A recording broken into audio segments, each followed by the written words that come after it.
శబరిమల అయ్యప్ప ఆలయానికి భక్తులు పోటెత్తుతున్నారు. నిన్నటి నుంచి దర్శనాలు ప్రారంభం కావడంతో వేలాదిగా భక్తులు తరలి వస్తున్నారు. కిలోమీటర్ వరకు క్యూ ఉండడంతో దర్శనానికి 11 గంటల సమయం పడుతుంది. సరైన సౌకర్యాలు లేక భక్తులు, పిల్లలు తీవ్ర ఇబ్బందులు పడుతున్నారు. సౌదీ అరేబియాలో జరిగిన బస్ ప్రమాదంలో 45 మంది చనిపోవడంపై రాష్ట్ర ప్రభుత్వ సలహాదారు, నిజామాబాద్ నేత షబీర్ అలీ తీవ్ర దిగ్భ్రాంతి వ్యక్తం చేశారు. హైదరాబాద్ నాంపల్లిలోని హజ్ హౌస్ లో ఆయన మాట్లాడారు.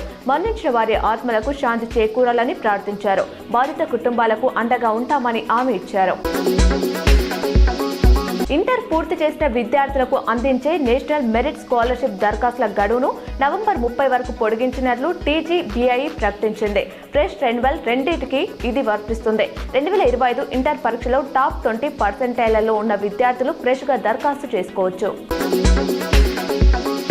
యువత చెడు వ్యసనాలు, డ్రగ్స్ కి దూరంగా ఉండేలా క్రీడలను ప్రోత్సహించాలని నిజామాబాద్ జిల్లా police commissioner P Sai Chaitanya అన్నారు. కమ్యూనిటీ కాంటాక్ట్ ప్రోగ్రామ్ లో భాగంగా బోధన్ రూరల్ పోలీసుల ఆధ్వర్యంలో నిర్వహించిన క్రికెట్ టోర్నమెంట్ ముగింపు కార్యక్రమంలో ఆయన ముఖ్య అతిథిగా పాల్గొన్నారు.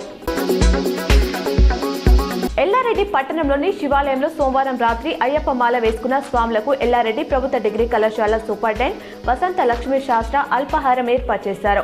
నీలకంఠేశ్వర స్వామికి పూజ చేసి నైవేద్యం సమర్పించిన తర్వాత స్వాములకు అల్పాహారం, పండ్లు అందించారు.